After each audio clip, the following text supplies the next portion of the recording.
Génesis 38, del 1 al 30. Así dice el Señor. Y aconteció en aquel tiempo que Judá descendió de estar con sus hermanos y se fue a un varón adulamita que se llamaba Hira.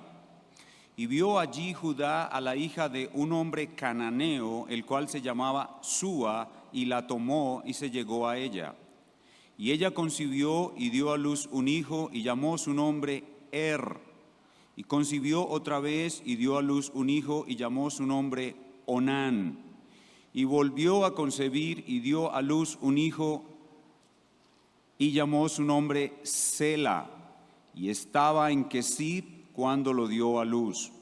Entonces Judá tomó mujer para su primogénito la cual se llamaba Tamar.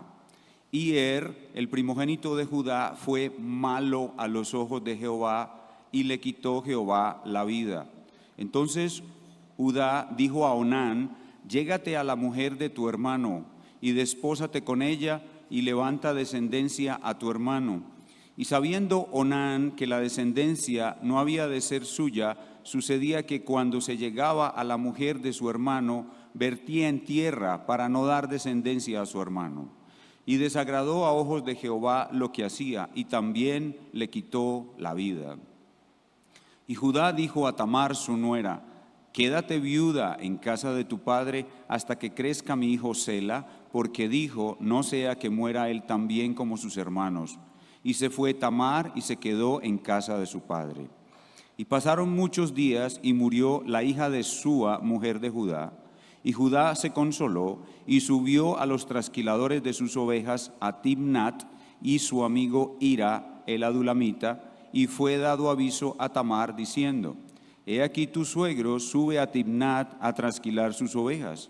Entonces ella quitó de sobre sí los vestidos de su viudez y se cubrió con un velo y se envolvió bien y se puso a la puerta de Enaim, que está junto al camino de Timnat, porque veía que había crecido Sela y ella no era dada a él por mujer.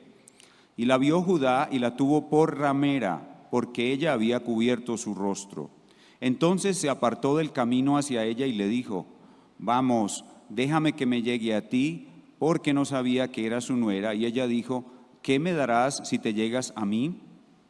Y él respondió: yo te enviaré un cabrito de las cabras del rebaño. Y ella dijo: me has de dar prenda hasta que lo envíes. Entonces él dijo: ¿qué prenda te daré? Y ella respondió: tu anillo y tu cordón y tu bordón que tienes en tu mano.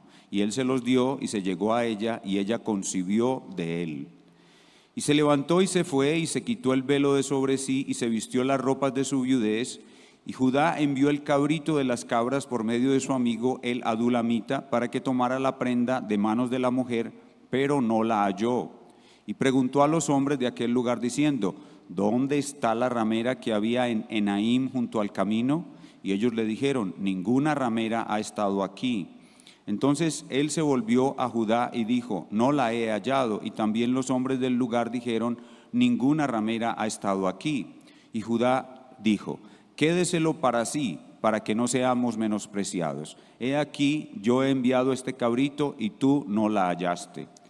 Y aconteció que al cabo de unos 3 meses fue dado aviso a Judá diciendo: Tamar tu nuera ha fornicado, y también he aquí que está embarazada a causa de las fornicaciones. Y Judá dijo: sacadla y sea quemada. Y ella, cuando la sacaban, envió a decir a su suegro: del varón de quien son estas cosas estoy embarazada. También dijo: mira ahora de quién son estas cosas, el anillo y el cordón y el bordón.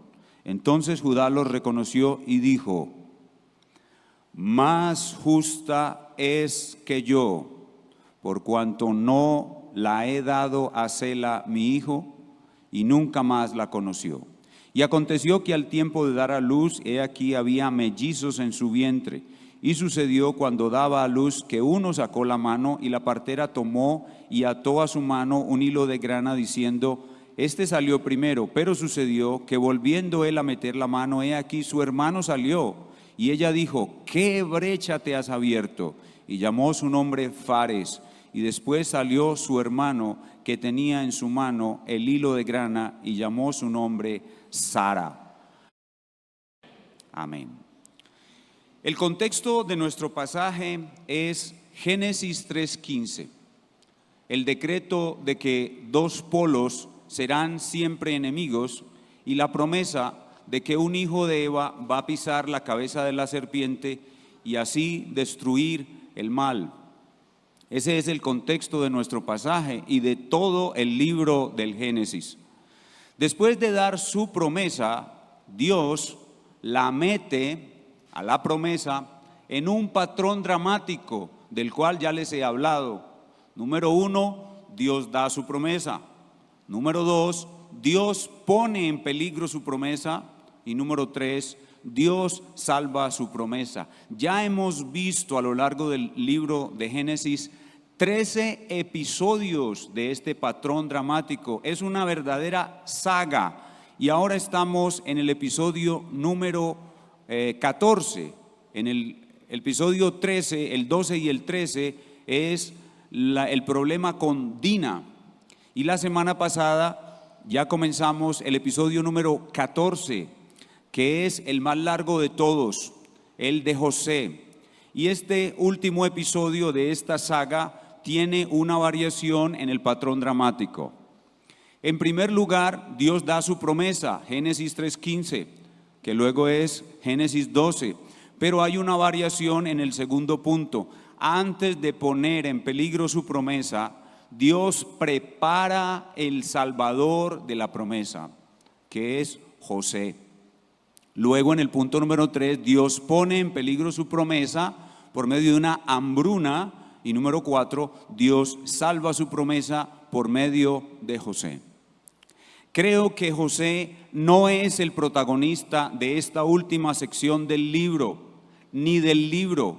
El protagonista siempre es la promesa, Cristo en forma de semilla. Ese es el protagonista del libro del Génesis y en general de todo el Antiguo Testamento.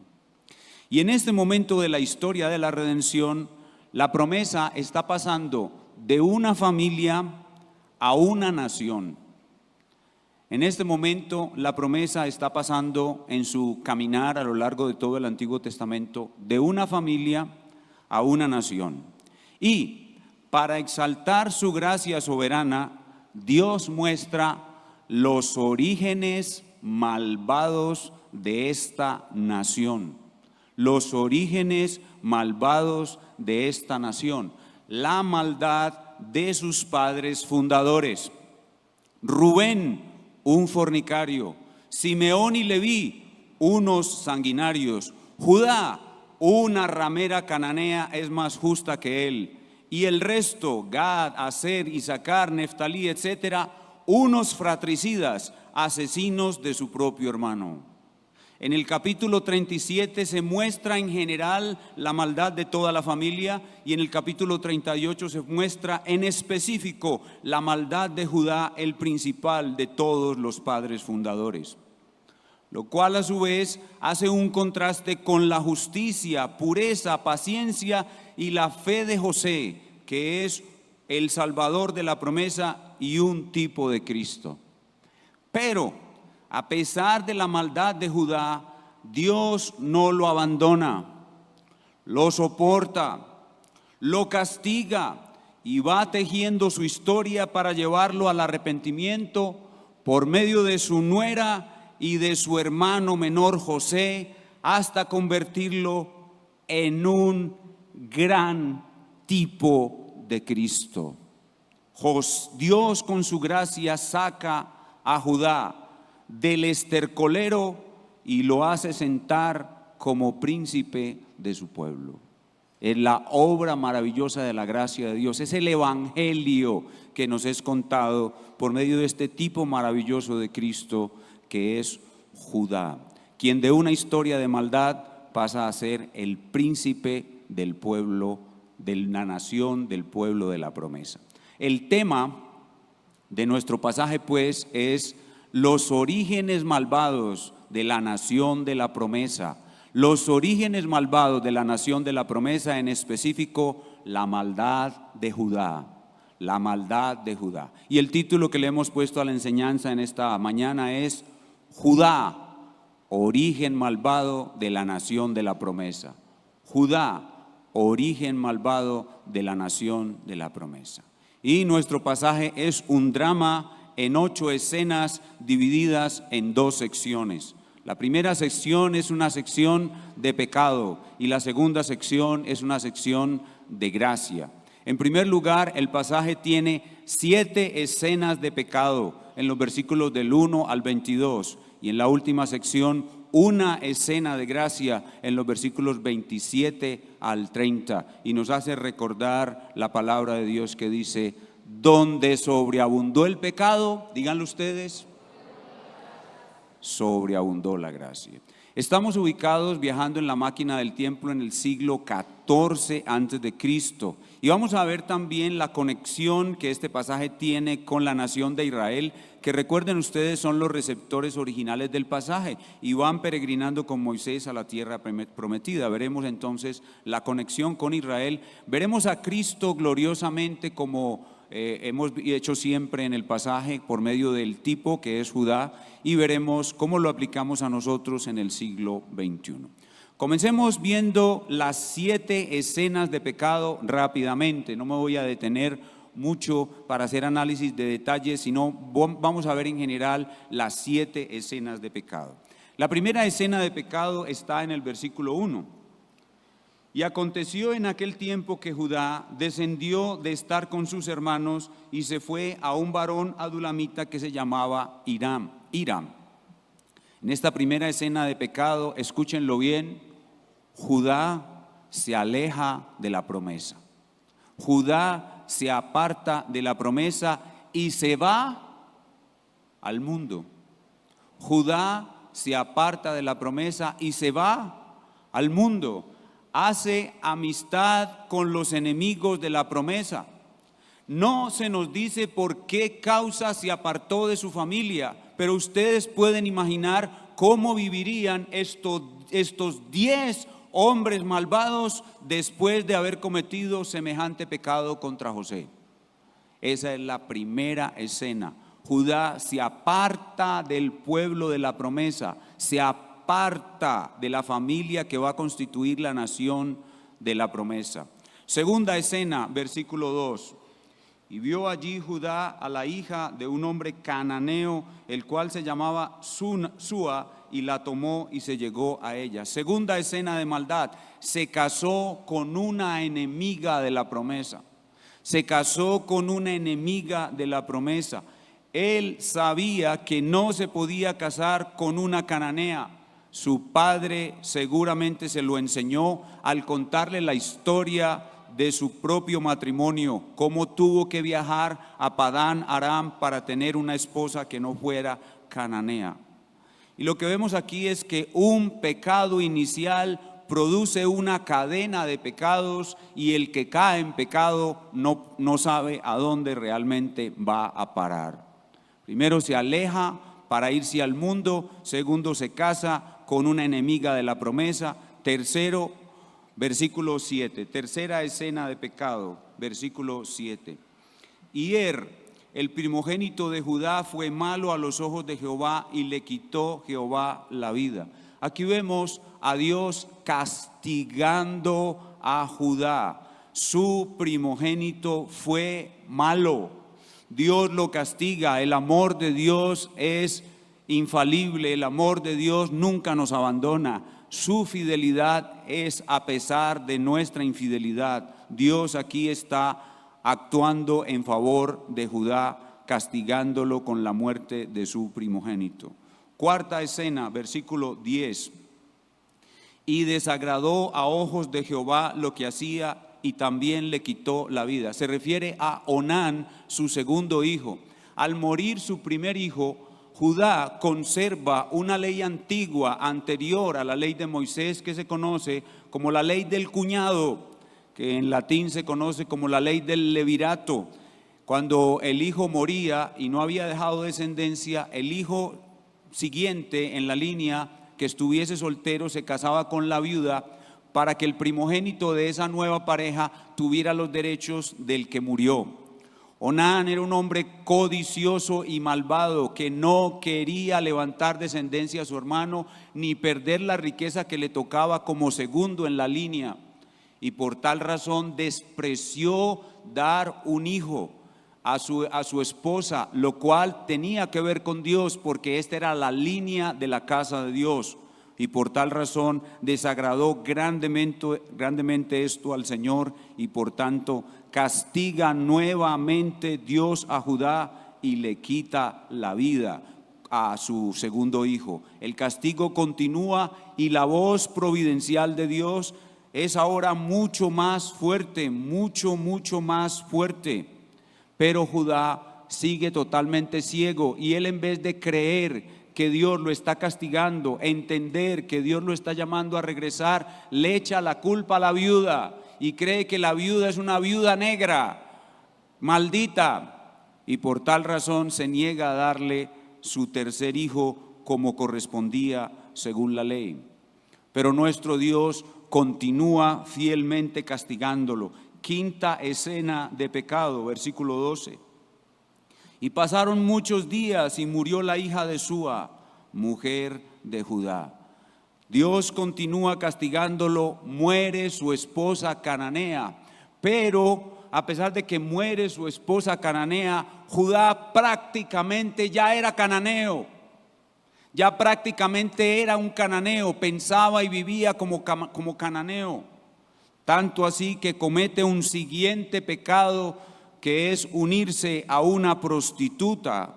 Se acuesta con una mujer que él considera es una prostituta, y esa es la sexta escena de pecado en el verso 15. Y la vio Judá y la tuvo por ramera. Su nuera se disfrazó de ramera. Judá la tuvo por ramera porque ella había cubierto su rostro, y se acuesta con una mujer que él considera que es una ramera. Ahora él vive como una cananea, y esto establece un grandísimo contraste entre él y José. Mientras José rechaza con su pureza la esposa de Potifar, otra mujer malvada, Judá se entrega al placer, totalmente ciego, totalmente egoísta, totalmente dominado por sus pasiones carnales, como si fuera un verdadero cananeo. Y llama la atención cuando leemos al profeta Ezequiel en el capítulo 16, versículo 3, una frase que le parece a uno extraña, donde dice, hablando el Señor de la historia de la nación de Israel, dice: tu padre era eteo y tu madre cananea. El padre de la nación es Jacob, Jacob no es eteo, pero Judá era prácticamente un cananeo, y su madre Tamar, una cananea. Así que Judá está en lo más profundo de la decadencia espiritual, en lo más profundo del alejamiento de Dios, y por tanto solo le espera la vergüenza. Y esa es la séptima escena de pecado, versículo 16. Entonces se apartó del camino hacia ella y le dijo: vamos, déjame que me llegue a ti, porque no sabía que era su nuera. Y ella dijo: ¿qué me darás si te llegas a mí? Y él respondió: yo te enviaré un cabrito de las cabras del rebaño. Ella dijo: me has de dar prenda hasta que lo envíes. Con esta prenda, él es puesto en vergüenza pública. Su nuera lo pone en vergüenza pública por su doble pecado: el pecado de la fornicación y el pecado del incumplimiento en su palabra. Su doble pecado es hecho público y cae en grande vergüenza. Aquí tenemos pues al patriarca de la nación de la promesa en la más humillante vergüenza. Él está verdaderamente en lo profundo del estercolero. Pero aquí ya comenzamos a ver la gracia de Dios comenzando a llevarlo al arrepentimiento, gracias a la acción del Espíritu de Dios sobre su nuera. Dios utiliza a una mujer cananea para comenzar el proceso de restauración, de arrepentimiento de este hombre pecador. Y ese es la segunda escena o el segundo elemento de nuestro pasaje. Una escena de gracia, una escena de gracia. Dios escogió a Tamar. Tamar muy probablemente fue maltratada por su primer esposo, un hombre malo, y fue abusada por su segundo esposo, y fue defraudada por el patriarca de esta familia. Pero aún así, de una manera muy extraña que solo tiene explicación en Dios, quiere tener un hijo de este linaje. Algo muy extraño.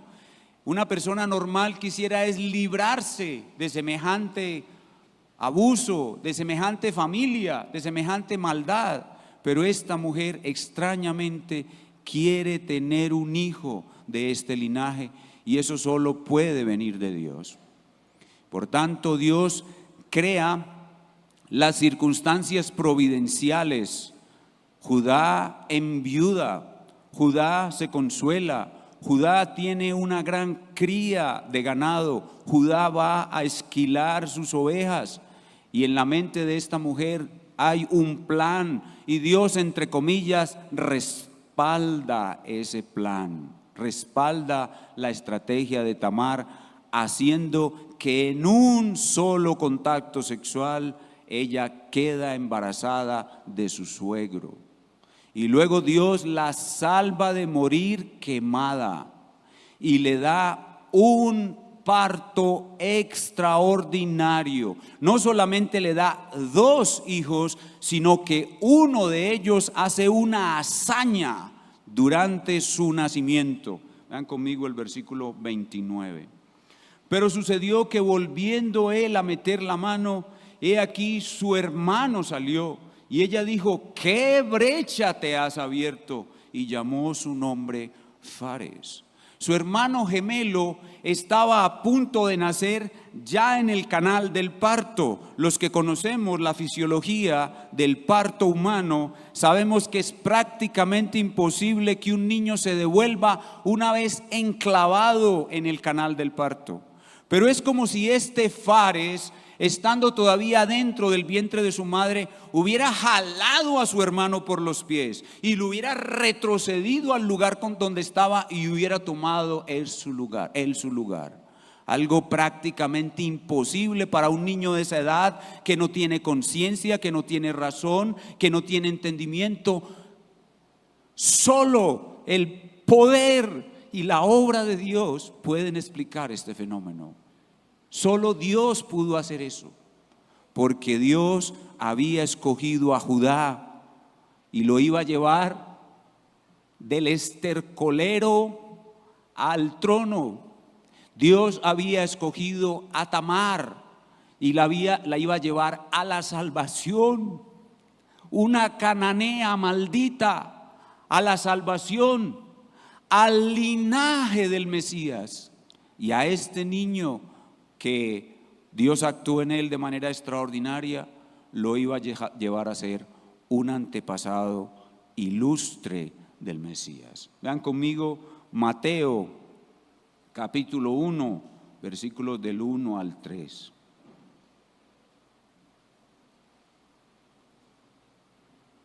Mateo capítulo 1, versículos del 1 al 3. Libro de la genealogía de Jesucristo, hijo de David, hijo de Abraham.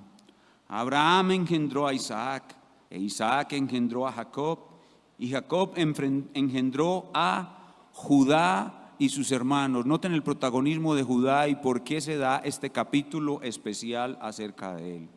Y Judá engendró de Tamar, la cananea maldita, de Tamar, a Fares, el niño de la proeza, y a Sara.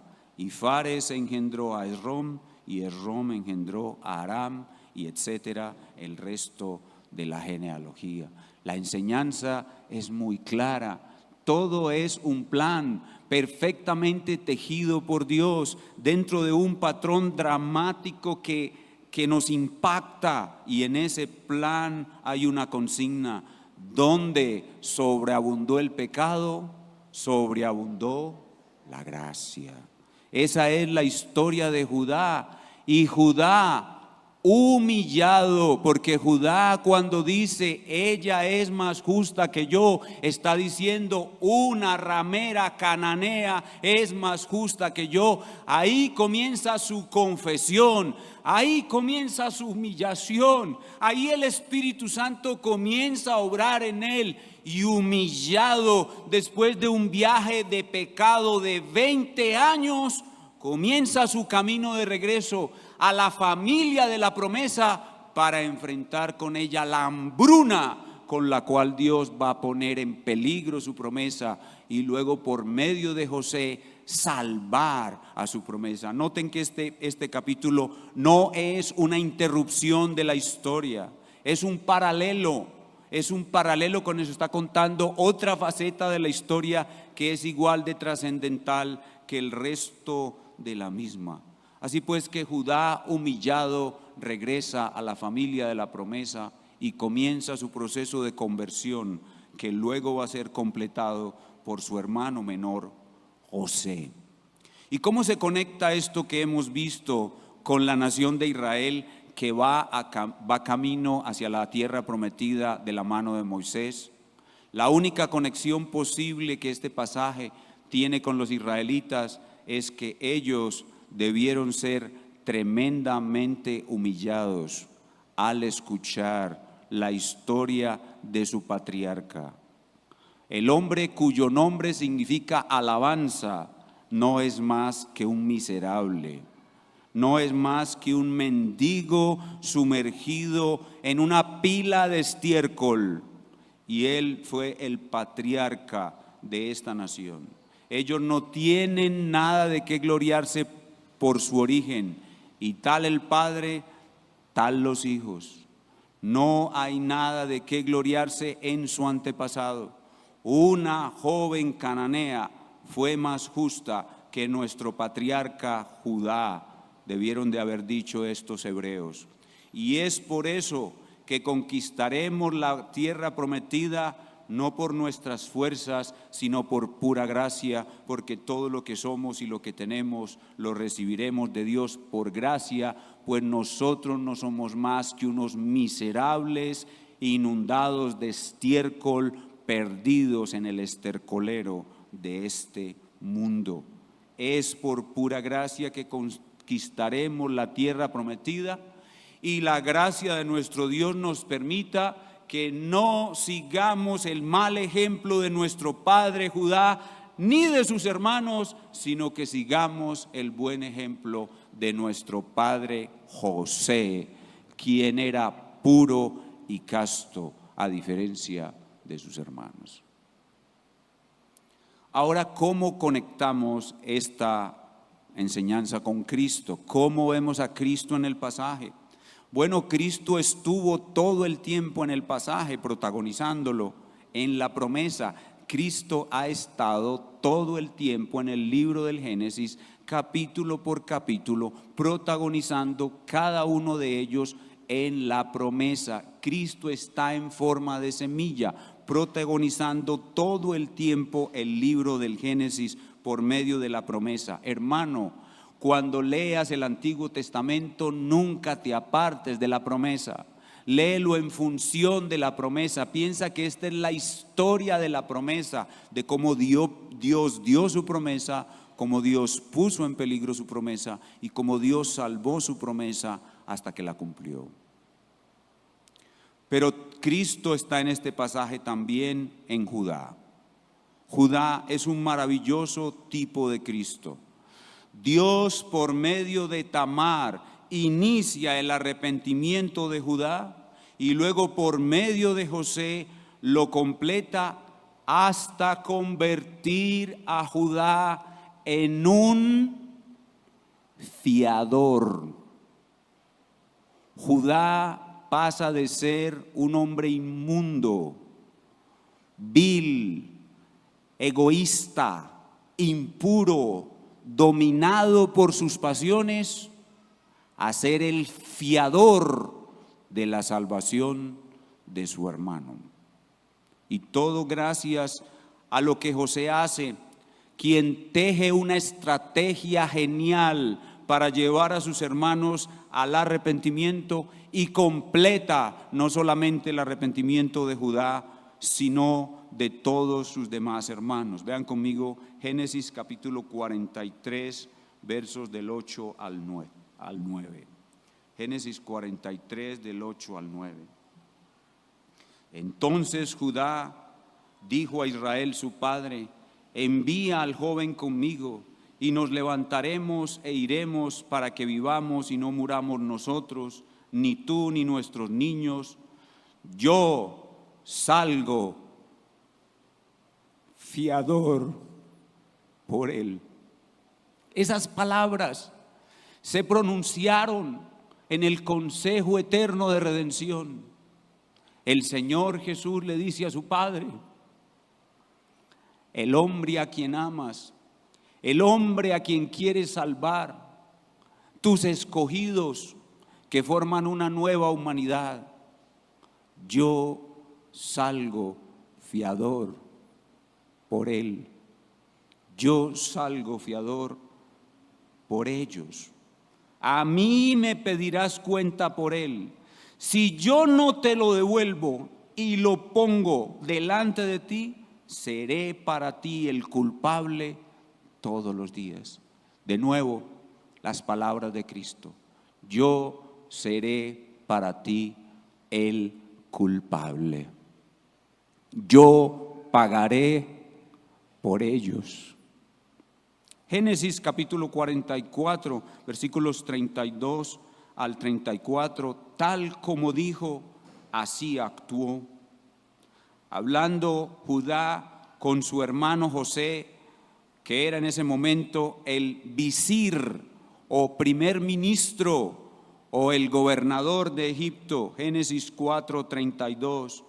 Como tu siervo salió por fiador del joven con mi padre, diciendo: si no te lo devuelvo, entonces yo seré el culpable para con mi padre todos los días. Te ruego por tanto que quede ahora yo tu siervo por el joven como siervo de mi señor, y que el joven suba con sus hermanos. ¡Oh! ¡Qué transformación asombrosa de este hombre mundano que se casa con una enemiga de la promesa, que tiene dos hijos malvados, que recibe los castigos de Dios, que se junta con una ramera, que no cumple su palabra, que es un verdadero hombre perdido en el estercolero de este mundo? Ahora tiene la mayor nobleza y es capaz de salir por sustituto de un hijo de la promesa. Eso solo lo hace Dios, nuestro gran Salvador. Y eso fue lo que Él hizo en cada uno de nosotros. Por eso, al aplicar este pasaje a nuestras vidas, nosotros tenemos que decir: fuimos como Judá, fuimos tan malvados como él, y más aún siendo rescatados hoy por la gracia de Dios y el Espíritu morando en nosotros, aún podemos caer como él cayó. Aún podemos irnos al mundo y casarnos con una enemiga de la promesa y recibir los castigos de Dios y culpar a otros supersticiosamente de nuestras calamidades. Aún podemos caer en vergüenza pública y llevar el nombre de Dios a ser enlodado y pisoteado por los no creyentes. Hermanos, nosotros todavía tenemos esa posibilidad. Y por tal razón tenemos que humillarnos a nosotros mismos, reconociendo que somos nada y que en cualquier momento podemos pecar y causar grande vergüenza al nombre del Señor. Y por eso, reconociendo la perfecta humillación que debe ser reconocida en nosotros, suplicar diariamente en intercesión a nuestro Dios que no quite de nosotros la llenura de su Espíritu. Como decía nuestro gran Salvador, el verdadero Judá, el Señor Jesucristo, velad y orad. Velad es estar vigilante a mi ser interior. Mi corazón aún es malvado y yo tengo que estar atento al más mínimo de sus movimientos. Dice en otro lugar, otro sabio, de toda cosa guardada, guarda tu corazón, porque de él mana la vida. No dejes ni un segundo de vigilar tu ser interior, porque en cualquier momento de él se levanta la fornicación y es tu deber suprimirla, es tu deber resistirla. Cuando ese pensamiento impuro viene a nuestra mente, es nuestro deber resistirlo con la palabra santa de Dios, para que no se levanten imaginaciones impuras, después de las cuales caeremos en complacencia de ellas y luego caeremos en el pecado, trayendo la deshonra y la vergüenza del nombre de nuestro Dios. Siendo nosotros linaje santo, volvemos a ser cubiertos por estiércol y caemos en la más horrible vergüenza. Por eso nuestro Señor nos enseña a velar. Pero ese velar no funciona sin orar. Ese velar no funciona sin ir a la presencia de Dios y reconocer: Señor, si yo hoy no he caído en el estercolero, es por tu gracia. Y hoy corro un riesgo inminente, sobre mí está como una espada de Damocles el peligro de caer otra vez en pecado, el peligro de deshonrar tu nombre. Oh Señor, por favor, no me dejes caer hoy en pecado. Te lo suplico, solo el día de hoy no me dejes caer en pecado. Solo el día de hoy dame ese corazón vigilante que necesito, para no permitir que ningún movimiento de mi ser interno que conduce a la maldad sea consentido por mi mente, sino como un guardián vigoroso y vigilante, esté parado yo 24 horas al día, 60 minutos cada hora, 60 segundos cada minuto, vigilando cada momento, cada movimiento de mi corazón, y todo lo demás que está fuera de mí me sea secundario, y yo tenga solo cuidado de mi propio corazón, de toda cosa guardada. Guarda tu corazón, sobre toda cosa guardada, más que cualquier cosa. Yo vigile mi corazón, porque de él mana la vida. Manará la vida si yo resisto la maldad que emana de él, pero si yo consiento con la maldad que emana de él manará la muerte, y perderé el contacto contigo, y te separarás de mí entristecido, buscando de ahí en adelante castigarme y llevarme al arrepentimiento, cosa que no quiero. Oh buen Señor, te suplica este miserable que no quiere ofenderte, que concedas mayor gracia para no pecar. Solo este día, Señor, dame no pecar. Solo este día te lo suplico, dame no pecar. Así es que debemos vivir los hijos de la promesa, no tranquilos y relajados, no considerando que ya hemos recorrido el camino lo suficiente. Es que yo ya tengo 30 años, seguro que el enemigo está lejos de mí. Todo lo contrario, a ti es el que más él vigila y te hace inteligencia para hacerte caer. Por eso debes velar y orar. Por eso la oración todos los días no puede faltar. A mis queridos hermanos, los estudiantes del seminario, buena es la ciencia y bueno es conocer bien la buena doctrina y las grandes enseñanzas de las Escrituras, pero no soy nada si no soy puro. No soy nada si primero en el día de estudio me leo 3 o 4 capítulos de Berkov y remato el día con unas 5 o 6 páginas de pornografía. No soy nada, no soy más que un miserable en un estercolero disfrazado de aprendiz de teología. No soy nada. Fuera de eso, vas a tener que luchar después con el orgullo que te produce saber más de lo que los demás. Así que no vas a ser solamente un pecador impuro, sino un pecador impuro y orgulloso.